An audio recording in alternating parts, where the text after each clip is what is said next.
Buenas tardes a nuestra audiencia. Estamos en vivo y en directo en este canal de internet que se llama La cura para la desinformación, la cura para la ignorancia. Hoy nos está acompañando Catalina Martínez. Catalina, muchas gracias por aceptar nuestra invitación. Para arrancar, Catalina, cuéntanos un poco sobre ti. ¿Quién eres tú? ¿Quién es Catalina Martínez? Vale, no, muchas gracias por invitarme a ser parte de la cura. Yo soy una persona que trabaja por los derechos de las mujeres, soy feminista, soy caleña y dirijo una ONG que se llama el Centro de Derechos Reproductivos, es una ONG global, yo dirijo la oficina para Latinoamérica y el Caribe, en donde básicamente lo que hacemos es trabajar por los derechos reproductivos de las mujeres, adolescentes y niñas, derechos reproductivos entendidos como esa capacidad que tenemos todas las personas de poder decidir si queremos tener hijos o no y en qué momento. Y entonces esto, por supuesto, cubre un montón de servicios, desde acceso al aborto hasta acceso a salud materna de calidad, acceso a anticonceptivos, acceso a educación sexual integral, entre otros. Adicional a eso, fui una de las demandantes de la decisión que se dio este año sobre aborto en el país, la decisión que despenalizó el aborto hasta la semana 24. La organización en donde trabajo fue una de las demandantes de esta histórica decisión. Y pues esta decisión se da en el marco del trabajo de un movimiento mucho más amplio que se llama el movimiento Causa Justa, que es el movimiento que ha estado trabajando por el derecho al aborto en el país desde hace ya varios años. Catalina, tú eres abogada, ¿cierto? Sí, abogada de derechos humanos específicamente. Ok. Aquí en Colombia, digamos que se tiene una concepción un poco negativa de la profesión de abogado, porque existe la impresión de que los abogados son personas que interpretan las leyes a su acomodo para defender a sus clientes sin importar la causa. ¿Tú crees que esta definición que se escucha en la calle es más o menos, se ajusta a la realidad de tu profesión? Mira, yo creo que hay muchas formas de ser abogado y abogada y además hay muchos diferentes dominios de la profesión, ¿no? Entonces, por ejemplo, yo trabajo en un nicho muy específico que es el nicho de los derechos humanos, es decir, yo trabajo para que todas las personas puedan gozar de los mínimos derechos humanos que nos corresponden por el simple hecho de ser personas y existir, ¿cierto? Entonces, teniendo en cuenta eso, pues yo considero que el campo de los derechos humanos es un campo definitivamente muy atado a la justicia, muy atado a las libertades, muy atado a las realidades políticas y sociales de un Estado de Derecho como en el que vivimos, y por eso mismo considero que quienes ejercemos este tipo, digamos, de trabajo estamos de alguna manera contribuyendo a que las sociedades puedan ser mejores cada vez. ¿Cómo llegaste a querer especializarte en el tema de los derechos reproductivos? Pues mira, yo empecé a trabajar en derechos humanos desde los inicios de mi carrera universitaria, y cuando descubrí los derechos de las mujeres, perdón, cuando descubrí los derechos de las mujeres, me tocaron una fibra muy interna porque se conjugaron con quién soy yo como persona, como mujer, y con quién soy yo desde mis luchas políticas, ¿no? Entonces, los derechos de las mujeres, sin lugar a dudas, significaba para mí una apuesta personal y política que iba más allá del trabajo, y era cómo lográbamos desde este trabajo poder ir alcanzando la igualdad que las mujeres estamos buscando desde hace tantos años, ¿no? Y específicamente con los derechos reproductivos, pues fue una conexión todavía más estrecha, porque se me hacía y se me presentaba la pregunta de cómo podemos alcanzar la igualdad o cómo podemos ser ciudadanas plenas en una sociedad si ni siquiera podemos tener control del territorio más íntimo, que es nuestro cuerpo, ¿verdad? Entonces, en ese sentido, pues se conjugaron esos factores de mi apuesta personal, mi apuesta política y mi trabajo, y logré pues afortunadamente terminar trabajando en algo que para mí es parte de lo que yo quiero en mi vida. En ese orden de ideas, ¿tú dirías que tu profesión es la herramienta más útil para lograr llevar a cabo esos programas que tú te propones? Diría que es una de las herramientas. Sin lugar a dudas, el derecho es una de las herramientas, poder alcanzar victorias legales e ir, digamos, como avanzando en el reconocimiento de derechos es una herramienta muy importante para lograr después cambios en políticas públicas, en protocolos, ir aterrizando, digamos, la norma a nivel territorial, pero sin lugar a dudas no es la única ni la más efectiva, ¿no? Yo sí considero que esas luchas legales tienen que estar acompañadas de una conversación pública, de una conversación que nos permita hablar de estos temas, que nos permita entenderlos, que nos permita que la sociedad poco a poco se vaya apropiando también de estos temas y los vaya exigiendo, ¿no? Entonces, por ejemplo, en el movimiento Causa Justa, nosotras no solo presentamos una demanda, nosotras presentamos una conversación nacional, nosotras nos movilizamos, nosotras aparecimos en medios de comunicación, estuvimos activas en redes sociales, nos fuimos al territorio, trabajamos con organizaciones a lo largo del país y sin lugar a dudas es ese trabajo que acompaña la demanda lo que permite que al final hoy estemos hablando de este tema y lo estemos abordando de una manera pública y lo podamos hablar sin tapujos, ¿no?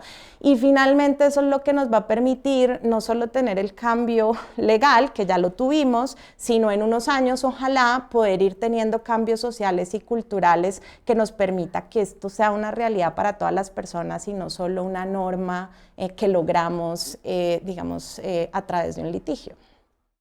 Tú dices que eres feminista y cuando el colombiano promedio escucha la palabra feminismo, la asocia con una corriente política de izquierda. ¿Tú qué corriente política consideras que se identifica contigo? Yo, Catalina Martínez, me identifico con una corriente de izquierda sin lugar a dudas. Sin embargo, considero que el feminismo, los feminismos pueden hacer parte de diferentes corrientes políticas, ¿verdad? O sea, yo creo que lo importante en el feminismo es lograr que las apuestas políticas vayan en aras de la igualdad de género que venimos buscando desde hace muchísimo tiempo. Y esa igualdad de género entonces pasa por un sinnúmero de derechos pues, que hemos ido conquistando poco a poco, ¿no? Que podamos votar, que podamos ser dueñas de la tierra, que podamos heredar, que podamos ser propietarias, que podamos decidir sobre con quién nos queremos casar y pues recientemente que podamos decidir sobre nuestra reproducción. Y esas apuestas políticas muchas veces vienen desde diferentes aristas y partidos, ¿no? Yo en lo particular me considero una persona de izquierda y creo que sin lugar a dudas por lo menos los gobiernos recientes de izquierda que se han elegido en la región, por ejemplo en Chile o ahora en Colombia, son gobiernos que sin lugar a dudas van a tener una agenda de derechos de las mujeres, van a tener una agenda de género y van a tener una agenda en pro de los derechos sexuales y reproductivos de las mujeres. La izquierda, como toda corriente política, también tiene distintas aristas, ¿no? Hay una izquierda moderada, hay una izquierda más radical, hay una izquierda que llaman socialdemocracia, que es como una especie de híbrido entre el libre mercado y la intervención estatal. ¿En cuál de esas corrientes te situarías tú? ¿Qué tanta intervención estatal consideras tú que puede ser efectiva para llevar a cabo tus ideales?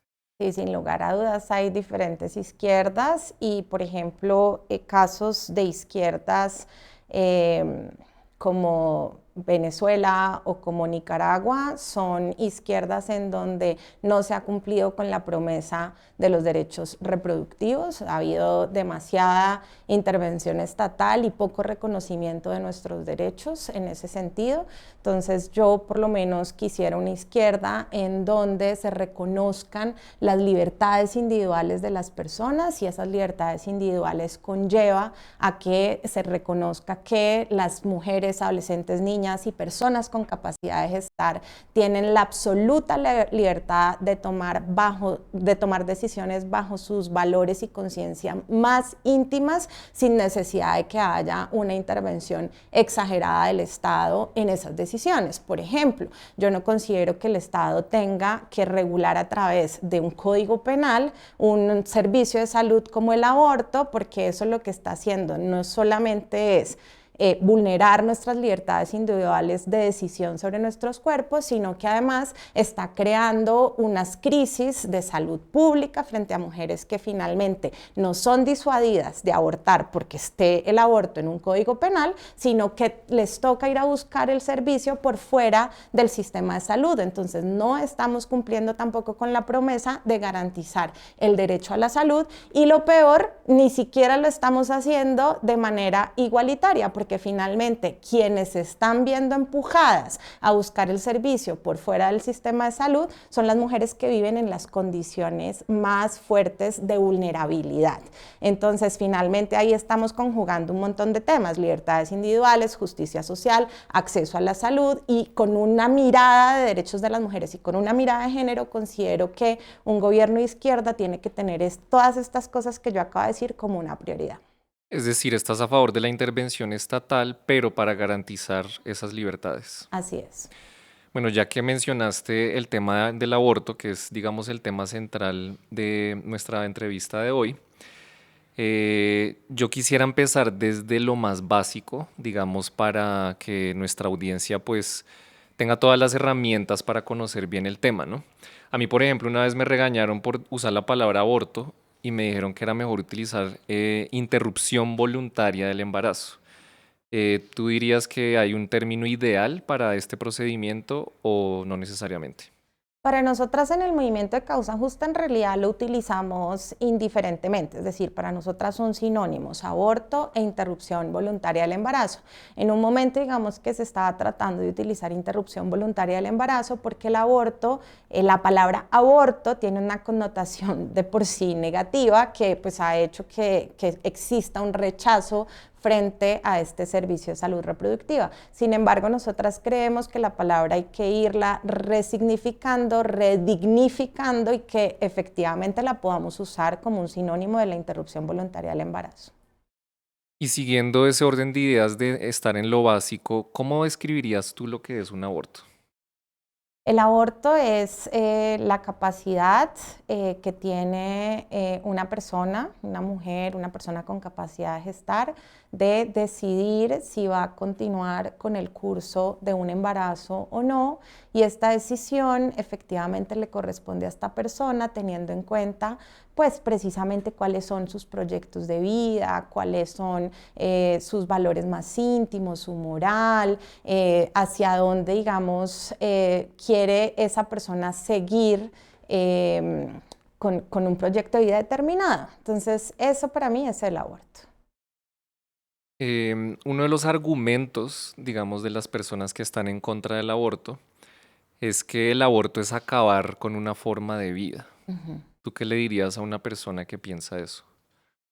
Yo, bueno, ahí yo creo que hay muchos temas que se conjugan en esa pregunta, ¿no? Porque uno lo podría responder desde diferentes dimensiones, ¿no? Hay dimensiones morales, religiosas, éticas, del derecho, médicas inclusive. Pero yo lo que considero son varias cosas. Primero que el derecho no le ha dado, digamos, una categoría de persona a esa vida en gestación. De hecho, hay un montón de derechos que no se les reconocen a esa vida en gestación, sino hasta que nace y efectivamente ya hay una persona titular de derechos. Entonces eso sería, digamos, como una primera cosa que yo diría. Pero lo segundo es que esa vida en gestación, por supuesto que puede tener ciertas protecciones, y esas protecciones existen, pero nunca deberían estar por encima de los derechos de la persona, ser humano constituido, que es la mujer. ¿Por qué? Porque si no, a lo que nos vamos a enfrentar es a un sinnúmero de violaciones a esa persona constituida que es la mujer. Entonces te voy a dar ejemplos muy claros. Por ejemplo, si hay una persona que está embarazada y su vida corre riesgo por ese embarazo, si nosotras tenemos restricciones altas frente al aborto, ¿qué va a pasar? Que vamos a dejar que esa persona se muera, ¿verdad? Y entonces ahí estamos vulnerando el derecho a la vida de una mujer, ser humano constituido. Lo mismo pasa, por ejemplo, cuando la mujer ha sido víctima de violación sexual y estamos dejando que siga adelante con un embarazo porque no le queremos permitir el aborto, pese a que esa persona, ser humano constituido, está teniendo un sufrimiento intenso, que muchas veces ha sido categorizado inclusive como tortura y trato cruel por las dimensiones tan grandes psicológicas que puede tener. Pero no nos vayamos a los casos extremos y quedémonos en la decisión de la mujer de poder seguir adelante con un embarazo o no. Cuando le estamos negando esa posibilidad, le estamos negando a un ser humano constituido que pueda hacer sus proyectos de vida de la manera más razonable y de acuerdo con sus valores más íntimos. Entonces, en realidad, lo que yo quiero hacer notar acá es que es muy importante considerar también los derechos humanos de esa persona que existe, que es la mujer, que es la adolescente y que es la niña que se tiene que enfrentar a una decisión como esta. Y en el curso del embarazo, ¿en qué momento se considera al feto como un ser humano, según la ley? El feto nunca es considerado como un ser humano, sino hasta el momento del nacimiento. Cuando nace y se convierte en un bebé y una persona, en ese momento es titular de derechos, según la ley. Antes de eso no existe una titularidad en ese sentido. Y en ese orden de ideas, en Colombia, ¿cómo está la legislación al respecto? Cuéntanos un poco sobre eso. Bueno, recientemente, en febrero de este año, la Corte Constitucional decidió sobre una demanda, que fue la que interpuso el movimiento Causa Justa, en donde lo que la Corte Constitucional hace es despenalizar el aborto hasta la semana 24 de gestación. ¿Qué quiere decir eso? Que durante este periodo de tiempo la persona embarazada puede tomar una decisión libre de seguir o no adelante con ese embarazo y efectivamente no necesita, digamos, de la intervención de ningún tercero para tomar esa decisión. Es decir, no se necesita un certificado médico, no se necesita una denuncia de violación sexual, solo la simple decisión informada de la persona que decide si quiere o no continuar con ese embarazo hasta la semana 24 de gestación. Después de ahí, y por un criterio de viabilidad, ¿qué quiere decir eso? Lo que la Corte dice es, después de la semana 24 ya existe la posibilidad de que haya una viabilidad de vida fuera del útero de la mujer, es decir, de que si en ese momento se da un parto, puede ser que ese bebé sobreviva al momento, digamos, del parto. Entonces, precisamente por este sentido de viabilidad, después de la semana 24, lo que rige en Colombia son unas excepciones, como unas causales muy excepcionales para que las personas puedan acceder al aborto después de la semana 24. ¿Cuáles son esas causales? Por ejemplo, que el embarazo esté poniendo en riesgo la vida o la salud de la mujer, que el embarazo haya sido el resultado de una violación sexual o que ese feto tenga una malformación incompatible con la vida fuera del útero. ¿Qué quiere decir eso? Que ese bebé no va a sobrevivir al nacer por esa malformación incompatible que sufre. Ese es, digamos, el marco legal que tenemos en este momento en el país. Y después de esas 24 semanas, ¿tú estarías a favor o las organizaciones a las que perteneces estarían a favor de legalizarlo también sin restricciones después de esas 24 semanas? Mira, nosotras cuando presentamos la demanda de causa justa, en realidad estábamos pidiendo algo mayor a lo que la Corte terminó decidiendo y era que se eliminara el delito de aborto del Código Penal. Y nosotras estábamos buscando que se eliminara el delito, es decir, que no existiera un delito de aborto bajo ninguna circunstancia, porque consideramos que el delito se presenta como la mayor barrera para que las mujeres puedan acceder a servicios de salud sexual y reproductiva. Y no solo el aborto, ¿cierto? Porque es que una mujer que sabe que el aborto está en el Código Penal, la mayoría no va a entender en qué momento hay una causal eximente de responsabilidad, ¿cierto? La mayoría no va a decir, bueno, no, pero hasta la semana 24 nadie me va a perseguir, o después de eso existen estas causales en donde nadie me va a perseguir. Las personas no piensan de esa manera, solo piensan, es un delito porque está en el Código Penal y eso las disuade de asistir al servicio de salud de manera oportuna, poder llegar, digamos, en etapas tempranas de la gestación para pues alcanzar, digamos, a acceder a un aborto, o inclusive muchas veces las disuade de ir a buscar información, como oigan, yo necesito información sobre esto, en qué momento el aborto es legal, en qué no, ¿no? O sea, como porque el delito es una barrera muy grande y representa un tabú enorme. Entonces, ¿qué era lo que nosotras planteábamos? Eliminemos ese delito, quitémosle a la cabeza a la mayoría de la sociedad que esto es un delito y que esto está mal, y regulemos esto a través de iniciativas de salud, a través de iniciativas sanitarias. Y esa regulación de salud podía ser exactamente la misma que quedó en este momento en el Código Penal, ¿verdad? O sea, hubiera sido exactamente la misma. Hasta la semana 24 aborto libre y de ahí en adelante las causales, digamos, específicas que acabo de nombrar.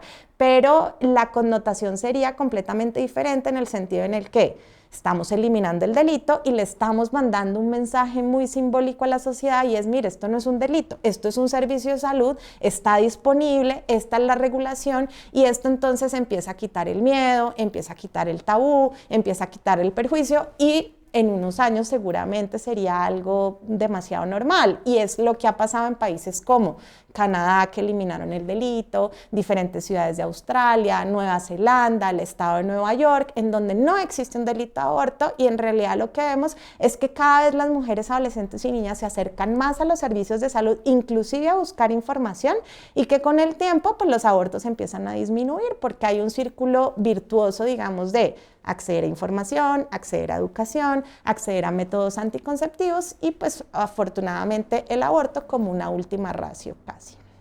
Retomando un poco la pregunta, ¿debería haber un límite en el número de semanas o de meses del embarazo donde se permita continuar con el procedimiento? Pues nosotras consideramos que el límite que puso la Corte es un límite adecuado. Es un límite adecuado en el sentido en el que estamos dejando aborto libre hasta la semana 24, precisamente porque después de la semana 24 puede haber una viabilidad, ¿no? de que se nazca un bebé vivo. Entonces hasta la semana 24 aborto libre, y de ahí en adelante pues unas causales muy específicas en donde el aborto puede seguir siendo legal, pero precisamente para garantizar los derechos de la mujer. ¿Y tú qué le dirías a una mujer que por circunstancias de la vida se excedan esas 24 semanas y aún así quiera decidir continuar con el procedimiento a pesar de no encajar en esas causales? La verdad es que es muy raro que una mujer vaya a llegar después de la semana 24 a buscar un servicio de aborto cuando ya tiene una panza enorme y demás. Es decir, hay, y ese creo que es uno de los grandes mitos que existen alrededor del aborto, y fue uno de los grandes mitos que se activó después de la decisión de la Corte Constitucional, y es, no, pero ¿qué va a pasar? Ahora van a llegar todas las mujeres en la semana 24 a abortar.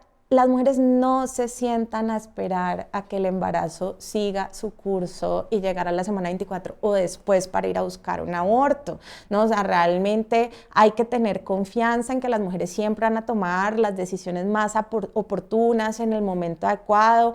¿Quiénes son las personas que llegan en la semana 24 o después de la semana 24 a buscar un aborto? Son las mujeres que han sido parte de círculos de violencia, que viven en zonas rurales, que han sido peloteadas por el sistema de salud de un centro de salud al otro porque no les han querido otorgar el acceso al servicio, niñas víctimas de violación sexual que nunca se dieron cuenta que estaban en un círculo de violencia, que cuando menos piensan ya tienen una panza y no entienden ni siquiera qué es. No, o sea, estas son las mujeres que llegan tarde a buscar un servicio de aborto. Entonces, lo que nosotros necesitamos hacer es garantizar que esta decisión sea lo suficientemente conocida a lo largo del país, tanto por el sistema de salud como por las mujeres, adolescentes y niñas, para cada vez más garantizar que los servicios se hagan de la manera más temprana posible.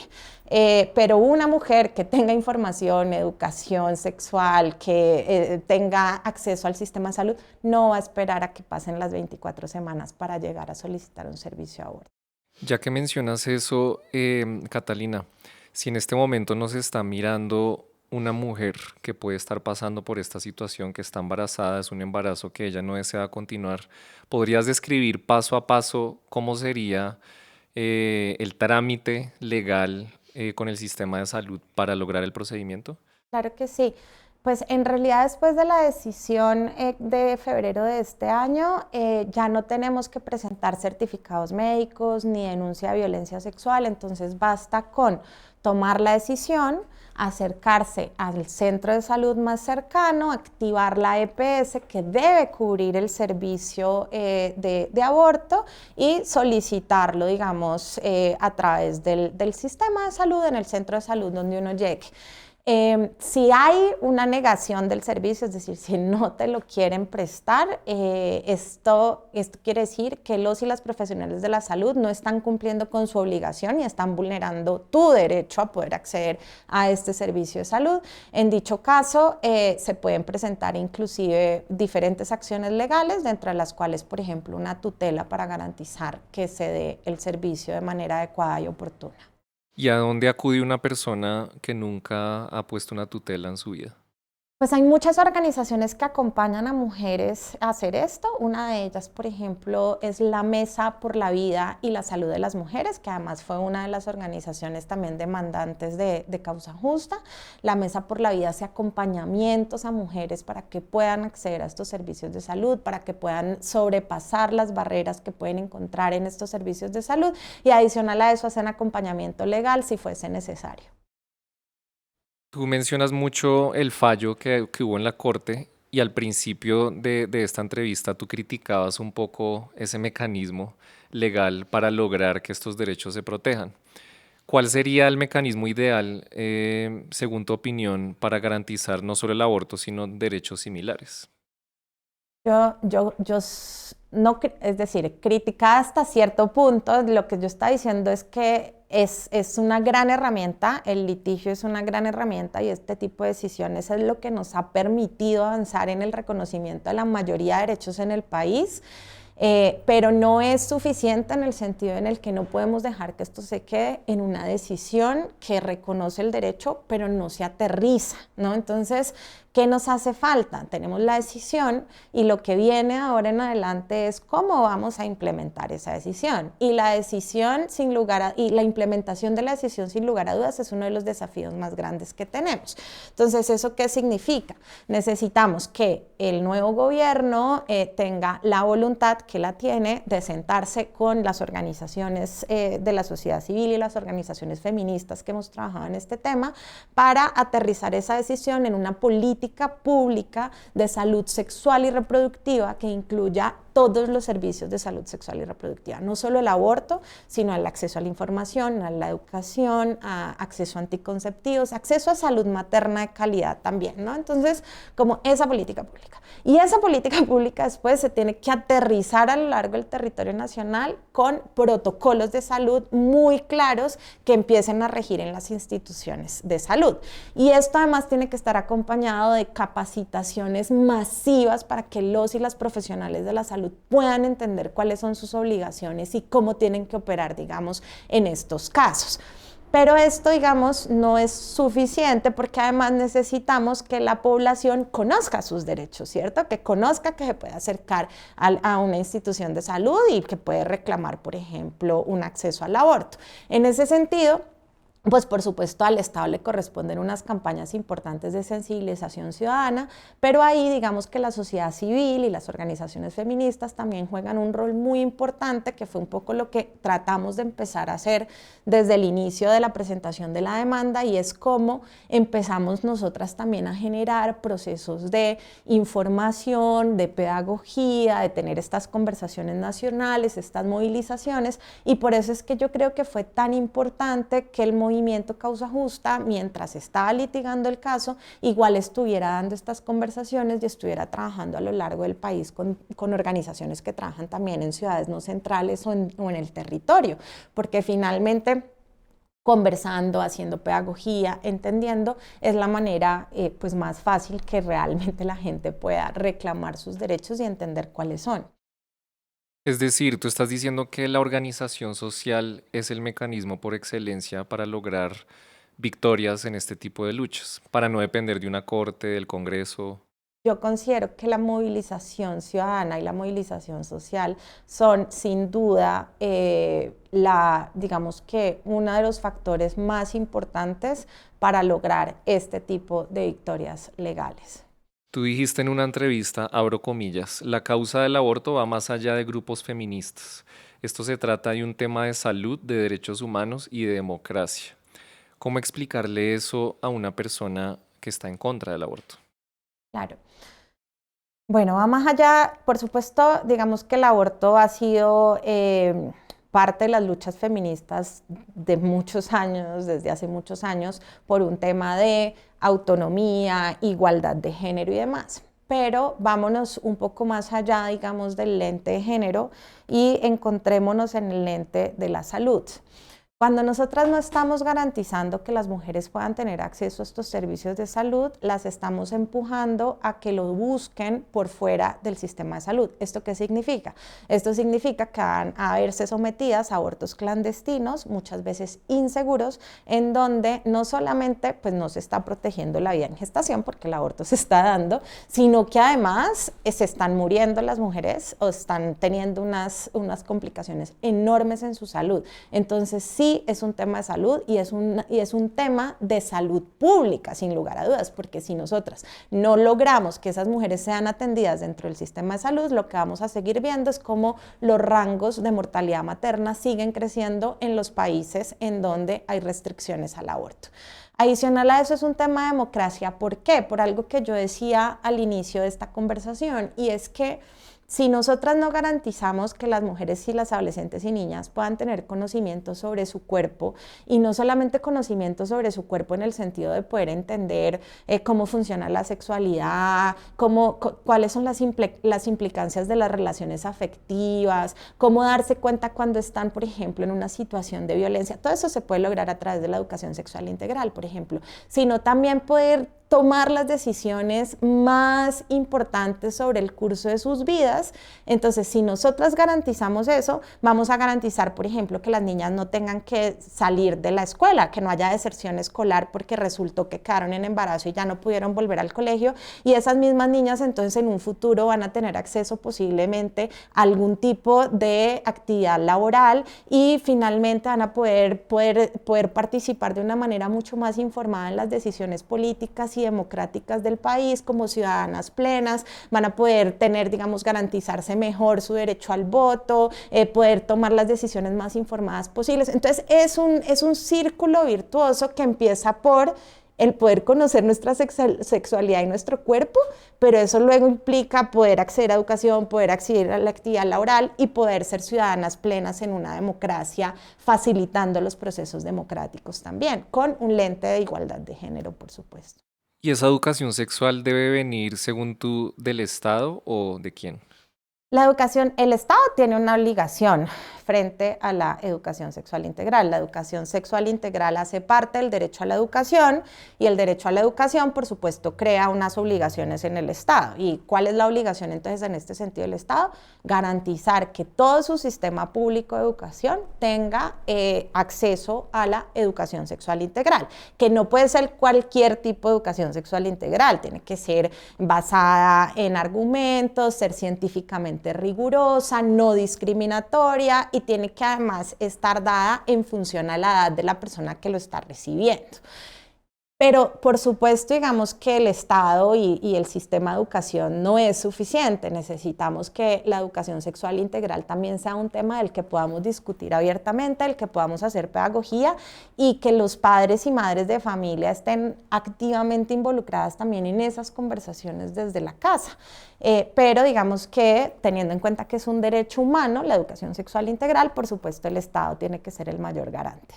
Lo que hacen las personas religiosas, que son muy numerosas en Colombia, especialmente cristianos y católicos, para evitar lo que ellos llaman el adoctrinamiento, lo que hacen es enviar a sus hijos a colegios católicos o cristianos, donde la educación sexual que se les imparte realmente no cumple la descripción que tú estás mencionando. ¿Qué hacer en esos casos?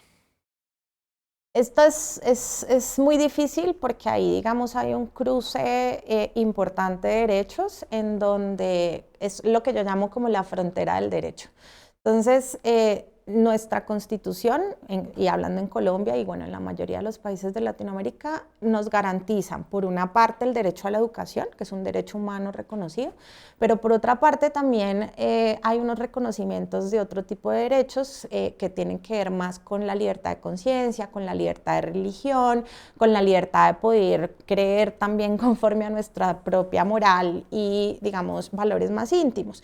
Y todos estos derechos tienen que estar garantizados. Entonces, digamos que hay algo que es muy importante y es hacer notar que las personas que profesan cierto tipo de religión tienen el derecho de profesarla y de regir su vida, digamos, alrededor de lo que creen. Sin embargo, sí es muy importante hacer notar que los niños y niñas pueden ir creando ellos también sus libertades y la manera en que quieren crear y relacionarse con el mundo.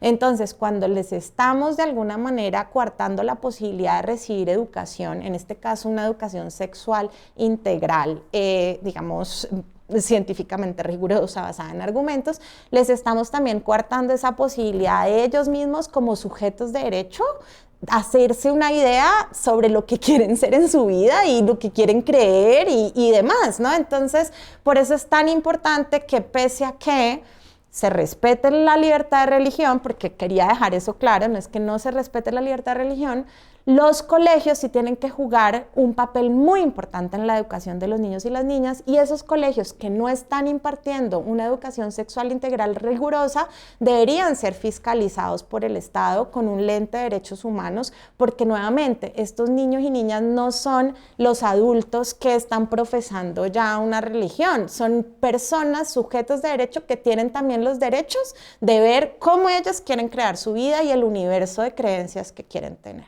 Es decir, ¿tú estarías a favor de que el Estado vigile la educación sexual de todos los colegios? Sí, sin lugar a dudas, tiene que haber una fiscalización por parte del Estado, inclusive en los colegios privados, porque estamos hablando de un tema de derechos humanos. Un tema muy relevante con respecto al aborto y su legalización es que incluso si se legaliza, por ejemplo, en países como Colombia, las diferencias que hay en términos socioeconómicos al acceso a la salud también coartan ese derecho en muchas mujeres, porque la mayoría de mujeres no tienen prepagada, por ejemplo, incluso no tienen EPS y les toca acudir a servicios que son de menor calidad. ¿Cómo solucionar eso? Sí, sí, sin lugar a dudas, el sueño de las libertades individuales tiene que conjugarse con unas luchas sociales que son mucho más estructurales, ¿no? Entonces, ¿cómo logramos que la educación sea una educación en donde todas las personas a través del territorio nacional puedan acceder a una educación de cierta calidad o inclusive puedan acceder a una salud de cierta calidad, ¿no? Y eso es lo que nos lleva un poco a los temas de justicia social y cómo logramos, digamos, que los derechos sociales como la salud y la educación sean una realidad para todo un territorio. Entonces, sin lugar a dudas, ahí hay unas apuestas estructurales mucho más grandes que el tema de aborto que hay que abordar, ¿no? Cómo logramos que el Estado social de derecho sea una realidad y que la salud y la educación sean cada vez de mejor calidad, no importa dónde vivamos. Así que, claro, son luchas mucho más estructurales a las que hay que hacerle frente, pero yo lo que sí quería como hacer notar ahí es que cuando nosotras estamos criminalizando el aborto, por ejemplo, lo estamos incluyendo dentro del Código Penal, finalmente ahí también hay un factor social importante porque lo que estamos criminalizando al final es la pobreza, porque ¿quiénes son las mujeres, adolescentes y niñas que terminan siendo criminalizadas y no accediendo al servicio de salud? Pues son aquellas que viven en mayores situaciones de vulnerabilidad, no las que viven en grandes ciudades o las que tienen plata para ir a hacerse un aborto donde puedan hacerlo. Entonces también es como la despenalización y lo que hemos ido logrando poco a poco también nos está ayudando de alguna manera a abordar como esos temas estructurales en donde quienes finalmente terminan siendo criminalizadas o no accediendo a los servicios de salud son las mujeres que viven en condiciones de mayor vulnerabilidad. Entonces, ¿estarías de acuerdo, por ejemplo, con eliminar las EPS o reformarlas? ¿Qué hay que hacer para garantizar que ese acceso a la salud y al procedimiento sea igual para todo el mundo? Bueno, no quiero decir en qué estoy de acuerdo yo frente a ese tema porque me parece un tema muy complejo y del que no tengo como toda quizás los elementos para darme una discusión sobre si se deben eliminar o no las EPS, pero sin lugar a dudas yo sí creo que tiene que haber una revisión muy profunda de cómo está funcionando la salud en este país, cómo está funcionando la salud en los lugares más alejados de este país y entonces poder tener una mirada desde la salud pública pues muy profunda para ver qué tipo de reformas se tienen que hacer. Una persona nos mandó una pregunta, ¿cómo le enseñas a una niña y a un niño sobre el derecho del aborto?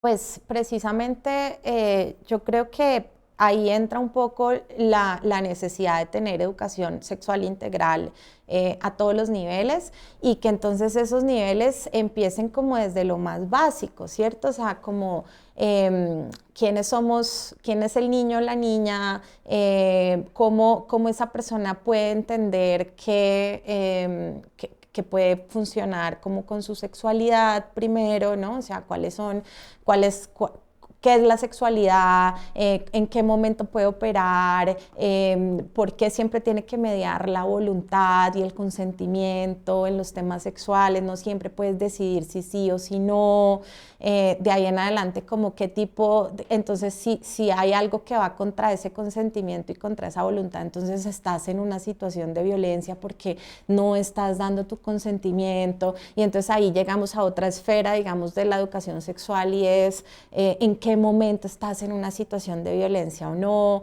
Luego quizás hay otro paso en donde hay que preguntarse entonces uno cómo quiere relacionarse con el otro y de ahí vienen un sinnúmero de temas inclusive sobre reconocer en el otro a un sujeto de derechos y eso también ayuda a que ese niño, digamos ese niño hombre en un futuro vaya a reconocer en la mujer que tiene al lado a otro sujeto de derecho al que le tiene que dar el consentimiento y recibir el consentimiento, ¿no? Desde esto, desde todas esas conversaciones súper importantes que hay que darse hasta llegar a, bueno, finalmente en la sexualidad puede pasar que se quede en embarazo, hay que tratar de evitar eso si no queremos estar en embarazo, hay métodos anticonceptivos, hay métodos de planificación, etcétera, pero si eso llegara a pasar, igual hay otra alternativa que es esta el aborto, pero yo creo que es como una cebollita, no hay que ir como quitando pétalo tras pétalo tras pétalo hasta llegar al tema nuclear y puedes decidir sobre el curso de tu vida decidiendo si quieres tener hijos o no. Hablando de, digamos, los métodos ideales para legalizar el aborto, ¿tú estarías de acuerdo con que la legalización definitiva, no solo en Colombia, sino en general, se hiciera vía referendo? No. No, para nada. Yo creo que los derechos humanos y los derechos constitucionales no deben estar sujetos a discusiones de la sociedad y a discusiones públicas en el sentido en el que pues son derechos reconocidos y sobre los derechos reconocidos no se pueden emitir opiniones, o sea, se pueden emitir opiniones, pero no puedes decir como toda una sociedad no puedes regirse por lo que tú opines, ¿verdad? Entonces, finalmente porque se trata de derechos humanos, son temas que no se deberían discutir en referendo, sino que sin lugar a dudas son temas que tienen que seguir procesos o jurídicos a través de una Corte Suprema, una Corte Constitucional o del Congreso representativos de participación. Pero sin lugar a dudas, las opiniones personales no pueden regir lo que un Estado decida sobre cuáles son los derechos de las personas. ¿Y qué le dirías a una persona que es creyente en algún tipo de religión que se oponga al procedimiento? ¿Qué le dirías tú a una persona de este tipo de creencias para que no sienta que el aborto es una imposición? El aborto no es una imposición. El hecho de que se reconozca como un derecho reproductivo y esté reconocido en el Estado como un servicio de salud al que las personas pueden acceder, no lo hace una imposición para nadie. Cada persona puede decidir según sus valores más íntimos, según su religión, según sus creencias, según su moral, si quiere o no someterse a un servicio de salud como el aborto. No hay ningún tipo de imposición, lo que estamos dando es la posibilidad a las personas de que tomen decisiones conforme a sí mismos. Otra pregunta que nos envían es esta. ¿Cómo ves la propuesta de aborto cero de Petro? ¿Es viable o es ciencia ficción? Sí, no, la propuesta de aborto cero de Petro no es viable bajo ninguna circunstancia, aunque yo entiendo que era lo que él trataba de decir con eso. Es como lo ideal sería llegar a que, no, a que nadie tuviera que abortar, ¿cierto? O sea, como que ahí había una, mm, una apuesta a vamos a fortalecer tanto la política integral de salud sexual y reproductiva, que incluye temas como la información, la educación sexual integral, el acceso a anticonceptivos y demás, para que en un futuro no hayan abortos. Pues aborto cero es imposible, o sea, los abortos siempre van a existir en una sociedad y está bien que haya una política que trate de disminuirlos, y yo creo que efectivamente la política que va a lograr que se disminuya es que cada vez esté menos criminalizado y que cada vez esté más contemplado en el servicio de salud, para precisamente activar ese círculo virtuoso que él quiere activar, ¿no? O sea, van a tener acceso a información, educación sexual, anticonceptivos. Entonces, una última ratio sería tener un servicio de aborto disponible. En América Latina hay varios países que se han convertido en pioneros a la hora de garantizar este derecho. Argentina lo despenalizó en el 2020, México en el 2021, Cuba lo hizo en los años 70, Uruguay lo hizo en la presidencia de José Mujica. ¿Qué país en la América Latina te parece de estos o incluso otros que no haya mencionado como ejemplos a seguir en este tipo de políticas? No solo en la política del aborto, sino en toda la educación sexual que va en torno al procedimiento. Mira, yo creo que con la decisión, no creo, no estoy segura, con la decisión de aborto de este año de la Corte Constitucional en Colombia, Colombia queda con el marco legal más progresista frente a estos temas, es De decir, toda no sé, América de Latina. toda América Latina y el Caribe. Somos, digamos, la batuta en este momento frente a estos temas, y eso nos asiste entonces una responsabilidad enorme, porque era lo que yo decía ahora, no basta con la decisión, o sea, ahorita necesitamos implementarla de la mejor forma.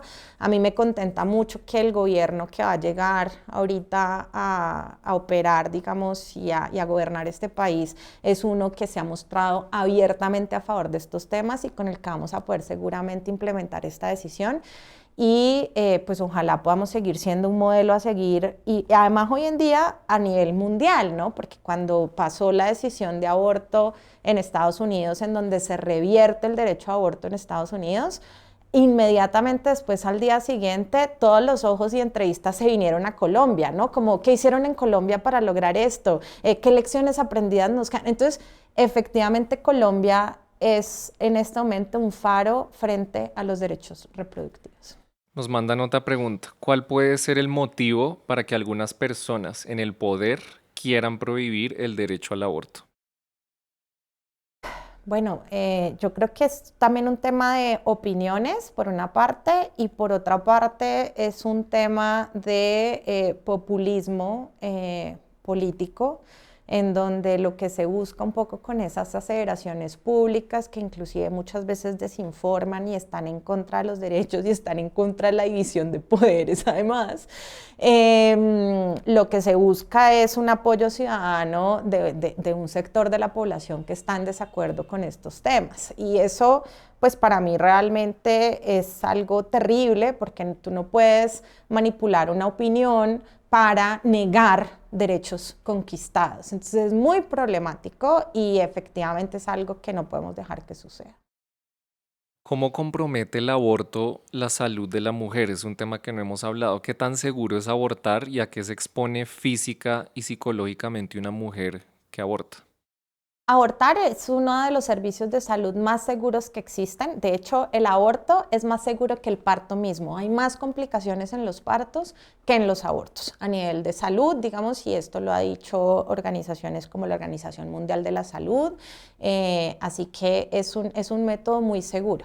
A nivel psicológico también es cierto que lo que nos dicen, digamos, los informes científicos y de las organizaciones de salud es que no son la mayoría los casos en donde se queda con unas secuelas psicológicas después de un aborto y que en realidad son mayores los casos en donde hay secuelas psicológicas, por ejemplo, de mujeres, adolescentes y niñas que han sido forzadas a seguir adelante con embarazos no deseados. En esos casos inclusive los impactos son tan grandes que han sido muchas veces llamados se ha dicho que han constituido inclusive tortura y trato cruel, inhumano y degradante, teniendo en cuenta, digamos, el impacto tan severo que tiene en la vida psicológica y en la salud de una mujer ser obligada a seguir adelante con un embarazo no deseado. Entonces, más bien es como, hay muchos mitos alrededor de eso, que si uno los ve del otro lado, en realidad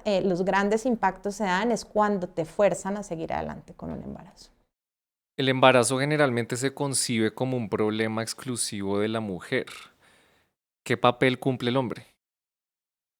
Bueno, mira, yo creo que lo ideal, si uno está, digamos, en una relación afectiva, emocional, en donde sin lugar a dudas hay una conversación fluida, en donde hay un respeto mutuo, etcétera. Si uno está en ese tipo de relación, pues yo sí creo que el hombre juega un rol muy importante en tener esa conversación, en apoyarte a seguir adelante o no con esa decisión. E inclusive muchas veces, si es un proyecto de pareja, es algo que se puede discutir en pareja y tomar una decisión conjuntamente. Lo que pasa, y yo quería empezar por ahí porque no quiero desconocer que hay un rol del hombre que puede llegar a ser importante, pero lo que pasa es que la gran mayoría de los embarazos o la gran mayoría de personas que piensan en interrumpir un embarazo no están en este tipo de relación afectiva, no están en una relación de violencia, están en una relación con una persona que no es una pareja estable, con quien en serio hay una relación emotiva y de confianza y de respeto importante, están en una relación en donde pues, se dan cuenta que quedó en embarazo y se van, ¿no? Y no cumplen, digamos, con ningún tipo de responsabilidad. Entonces, por eso es que lo que hemos venido diciendo desde hace muchísimo tiempo es que finalmente a quien mayormente impacta un embarazo es a la mujer, no solo porque siempre va a haber, digamos, pues físicamente y corporalmente una carga adicional en ser ella quien va a tener que seguir adelante con un embarazo, sino porque muchas veces pues no se está en una relación afectiva como la que yo describí al inicio. Entonces, por eso es que lo ideal es que siempre sean las mujeres quienes puedan tomar la decisión de manera prioritaria sobre si siguen o no adelante con un embarazo. Es decir, legalmente el hombre no puede decidir sobre el procedimiento. No, legalmente el hombre no puede decidir sobre el procedimiento, es a la mujer a quien le corresponde hacerlo. Sin embargo, pues no quiero desconocer que cuando se están en unas condiciones favorables, pues estas son cosas que se pueden discutir en pareja y tomar decisiones en pareja de la manera más respetuosa posible. Ya que entramos en el terreno del hombre y del feminismo y del machismo, ¿tú consideras que un hombre puede ser feminista?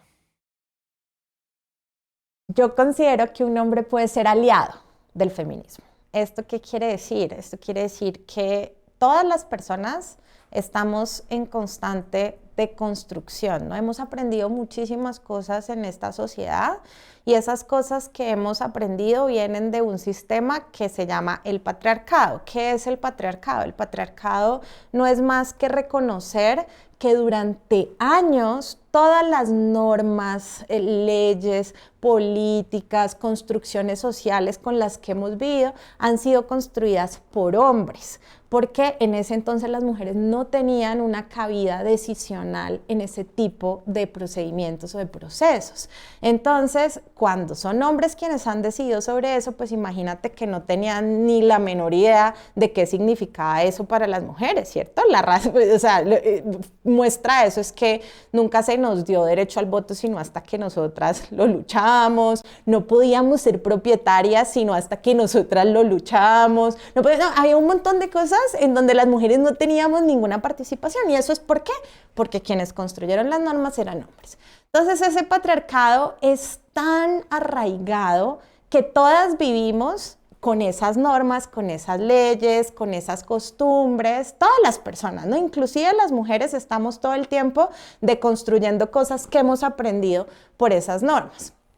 Entonces, como todas las personas estamos en proceso de construcción, por supuesto que las mujeres sobre todo tenemos, por la lucha política que nos hemos dado para ir alcanzando esos derechos, pues hacemos parte, digamos, de este movimiento social que para mí es uno de los más importantes, si no el más, que es el feminismo y es esa lucha de las mujeres por alcanzar esa igualdad y por alcanzar estos derechos que he venido describiendo.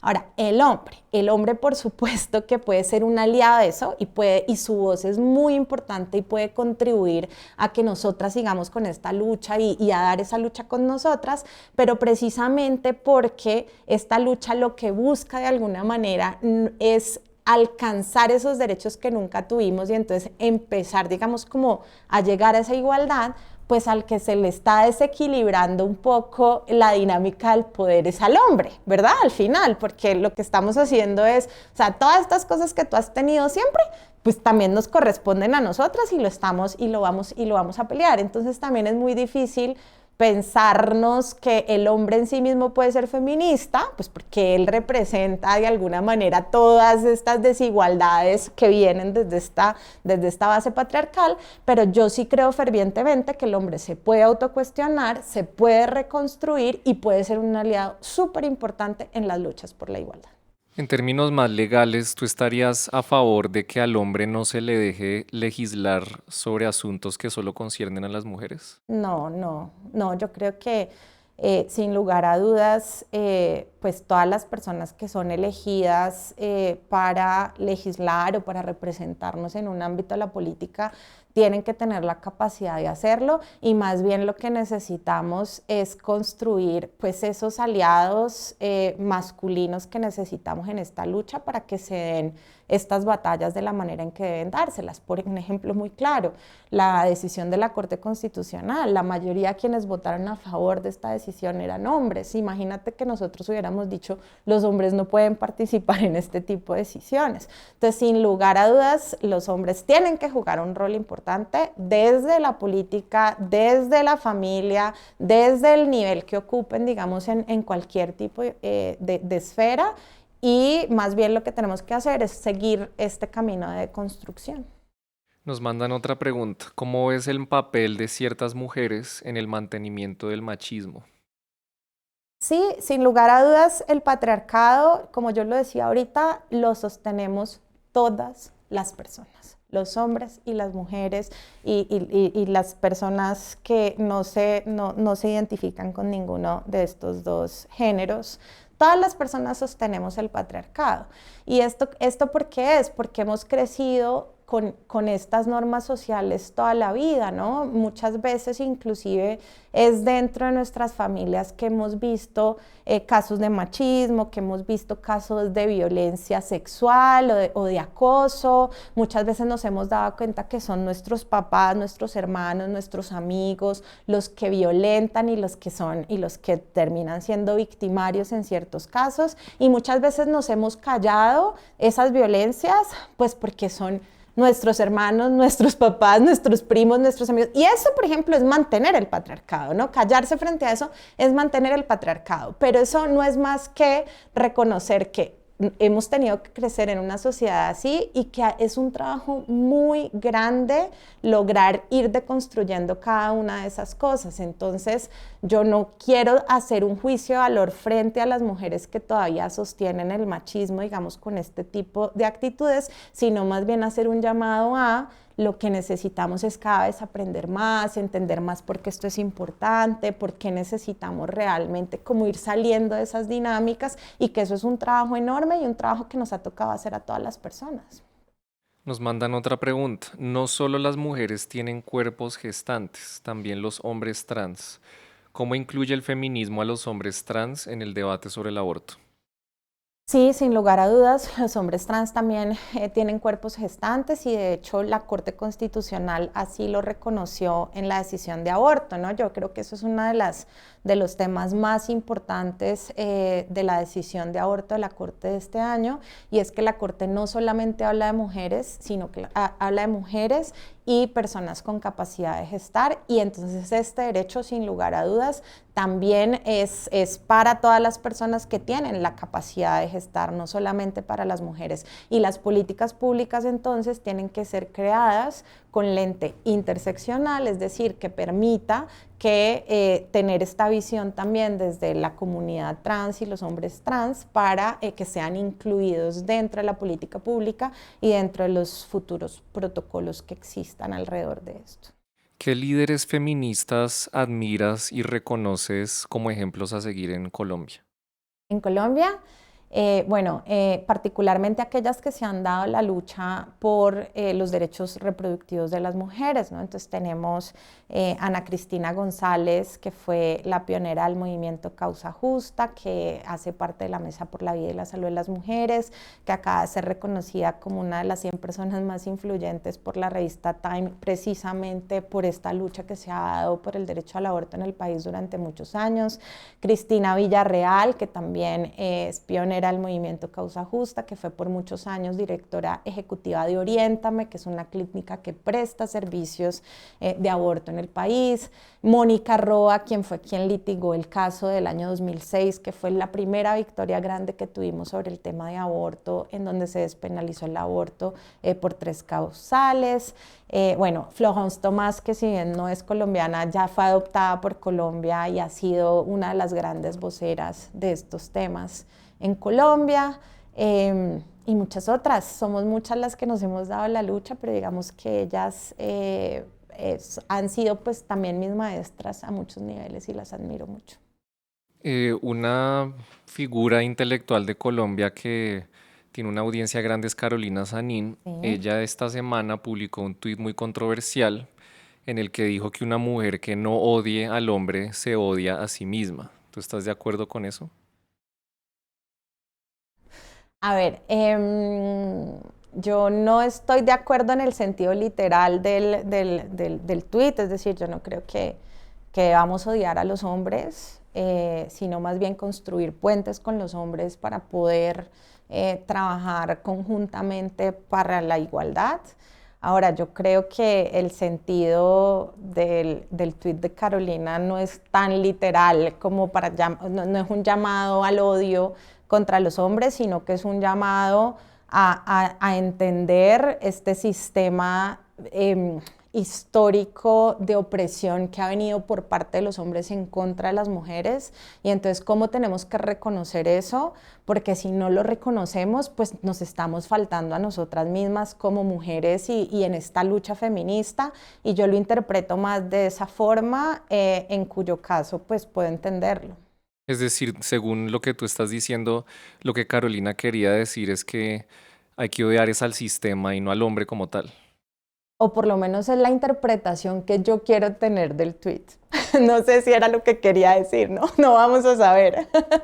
Toca entrevistarla a ella. Sí. Nos mandan otra pregunta. ¿Qué le dirías a una mujer que utiliza el aborto como método anticonceptivo? Ese creo que es otro gran mito del aborto, y es que las mujeres lo van a usar como método anticonceptivo.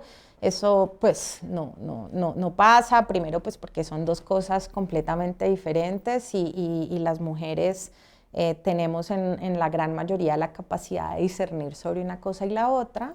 Entonces creo que nuevamente ahí hay un perjuicio frente a las decisiones que tomamos las mujeres de la manera más digamos, responsable posible. Entonces creo que hay un tema con la confianza con las mujeres, ¿no? O sea, tenemos que confiar en las mujeres, tenemos que confiar en que son responsables, en que van a tomar las mejores decisiones y demás. Si la pregunta va destinada a decirle ¿qué le diría a una mujer que ha abortado varias veces o que piensa que puede abortar varias veces sin necesidad de planificar? Lo que yo pues le diría es que igual, si bien es cierto que esto es un servicio de salud disponible, pues hay otros métodos menos invasivos para cuidar, digamos, la salud sexual y que quizás sería bueno que los pudiera investigar y acceder a ellos. ¿Qué errores crees que ha cometido el feminismo?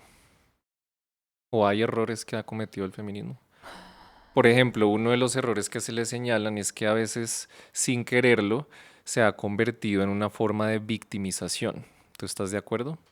Mira, yo creo que el feminismo, primero no se puede hablar del feminismo, tenemos que hablar de los feminismos. El feminismo también como cualquier apuesta social ha mutado y se ha convertido, digamos, en diferentes grupos durante mucho tiempo.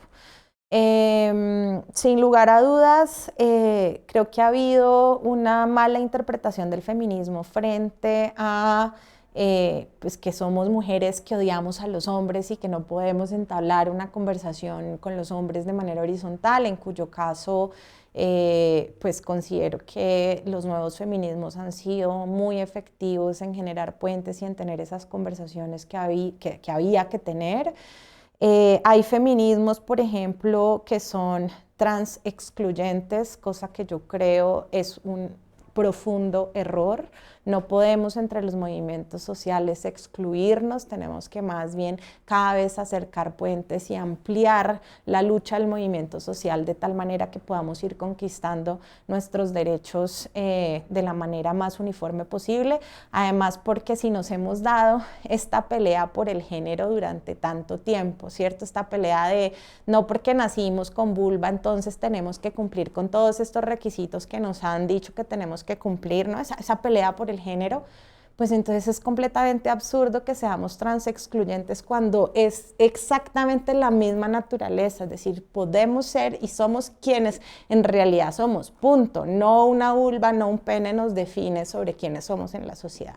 Entonces creo que esa es una discusión grande que hay que darse entre los feminismos, porque como te digo, hay unos que son trans excluyentes y para mí eso es un error.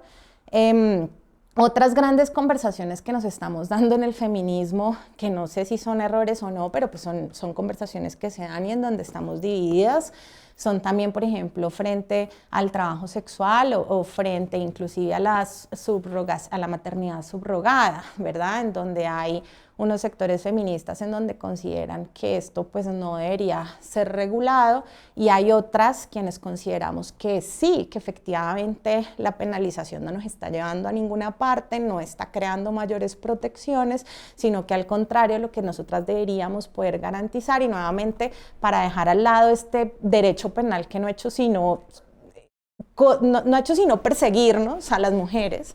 Entonces, realmente como construir políticas públicas que permitan regular el trabajo sexual, que permitan tener pues realmente condiciones de protección laboral, de protección a todos los niveles y que también con esto entonces vayamos de alguna manera atacando pues las fuentes sistemáticas de la violencia, de la explotación sexual y demás.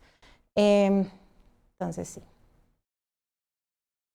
Ya que mencionas el tema del trabajo sexual, em, ¿cómo conciliar esas diferencias que hay entre los feminismos que apoyan una prohibición completa del trabajo sexual y las otras corrientes que apoyan su regulación? ¿Cómo conciliar esos dos puntos de vista? No sé cómo conciliarlos, porque hay brechas muy profundas entre ambos sectores.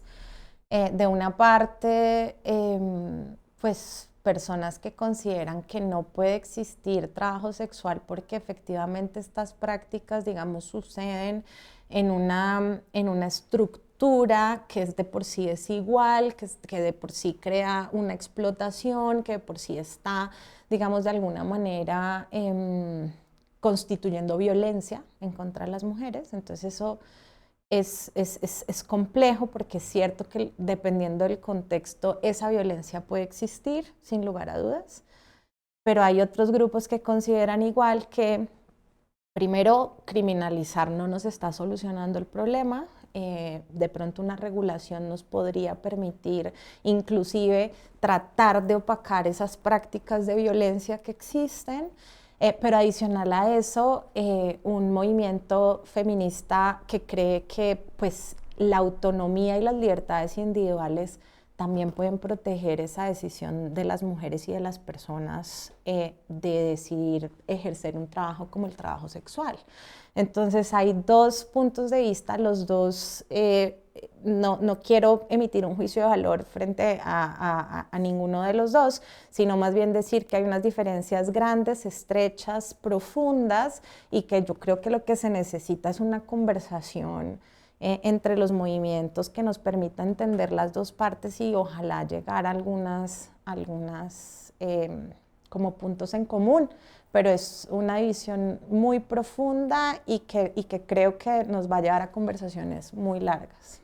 Es decir, tu opinión sería que primero hay que conversarlo y después decidir al respecto de qué manera, porque llegará el momento en que hay que decidir, ¿no? Si lo vamos a prohibir o si lo vamos a regular. Sin lugar a dudas. Y bueno, yo hago parte del grupo de personas que considera que debemos regularlo, em, pero pues no puedo salirme de la conversación, digamos, de los feminismos en donde sin lugar a dudas sí, hay conversaciones que se deben dar. Ya que tú eres activista política, ¿hasta qué punto crees que el activismo es político y en qué punto puede convertirse en proselitismo? Pues yo considero que sin lugar a dudas el activismo es político en el sentido en el que pues estamos, o al menos el activismo que nosotras hacemos también con un enfoque de derechos, lo que está buscando sin lugar a dudas es que cada vez podamos conquistar más derechos en una sociedad y conquistar más derechos en una sociedad significa ir creando mayores obligaciones también estatales que permita proteger y promover el goce de esos derechos y mientras la discusión se dé con fundamentos, con argumentos, con pedagogía, escuchando a las diferentes, digamos, partes también que hacen parte de la conversación, pues no veo por qué tendríamos que caernos al lado del proselitismo, ¿no? O sea, yo sí creo que el activismo da una lucha muy importante y una lucha que al final, claro que influye en la política. ¿Cuál es la cura para el problema del aborto en nuestra sociedad, para redondear? Yo creo que es lograr seguir sosteniendo este tipo de conversaciones, lograr hacer pedagogía estrecha a lo largo del territorio sobre este tema, lograr conversar sobre las inquietudes e ir desbaratando también esos mitos que existen alrededor del tema, porque solo, digamos, haciendo esa pedagogía profunda, es que vamos a lograr que cada vez hayan personas que entiendan más el tema, que estén con una posición quizás más favorable frente al mismo, que puedan matizar algunas de sus inquietudes y así poco a poco pues vamos creando una favorabilidad por parte de la sociedad que nos permita que entonces lo que ya se alcanzó en la norma pues se aterrice realmente a la vida de las personas. Para las personas que quieran informarse más sobre el tema, ¿tienes dos libros o publicaciones que te gustaría recomendarles? Pues depende de qué manera se quieran informar sobre el tema, ¿cierto? Entonces, si nos queremos informar sobre el tema desde un punto de vista más del feminismo y más desde como la literatura también, ¿no? Como esas relaciones humanas y lo que esto quiere decir, digamos, para las mujeres. Recomiendo dos libros, uno que es Todos deberíamos ser feministas, de una escritora nigeriana que se llama Chimamanda. Es maravilloso y explica como de manera muy clara y tranquila por qué el feminismo es importante y por qué el feminismo nos ayuda en estas luchas. Y hay otro de una escritora chilena que me gusta mucho que se llama Marcela Serrano y el libro se llama Nosotras que nos queremos tanto, que también explica mucho la mirada desde el feminismo, desde la relación entre las mujeres. Es muy lindo. Ahora, si nos queremos informar más desde un punto de vista más práctico y del derecho, hay dos informes que sacó la Mesa por la Vida y la Salud de las Mujeres, que son muy importantes. Uno sobre las barreras que enfrentaban las niñas, las adolescentes, las mujeres para acceder a servicios de aborto en el país bajo un modelo de causales, y el otro sobre la criminalización que enfrentaban también estas personas en el país antes de la decisión de aborto, que creo que es muy iluminador también para ver cuál es el impacto real de la criminalización del aborto, y estos informes los encuentran en el sitio web de la Mesa por la Vida. Catalina, muchas gracias por haber aceptado nuestra invitación. No, muchas gracias a ustedes por la invitación.